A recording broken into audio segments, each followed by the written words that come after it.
always loved that, looking at it. Live like you'll die tomorrow, farm like you'll live forever. I quite like that. Yeah, and that's what farmers say, isn't it? If you look after the land will look after you, and I think it's a good saying.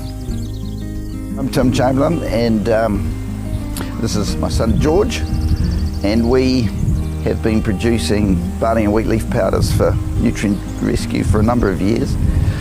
George is a 5th generation to be on this land, and the name of our farm is Harts Creek Farm, and Harts Creek flows through the middle of our farm, goes down to Lake Ellesmere, and we're a low-lying farm with heavy soils, 50 k's south of Christchurch.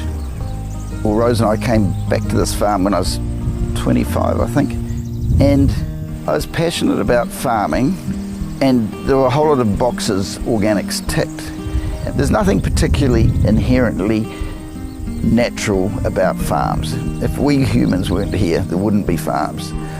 So it's trying to tap into as natural a system as you can create as a human to produce food.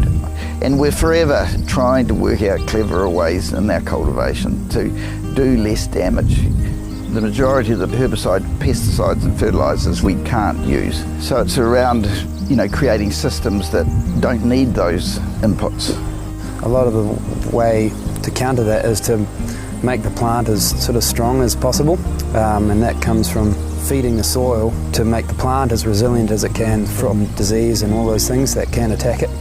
We have a crop rotation as well as a pasture rotation.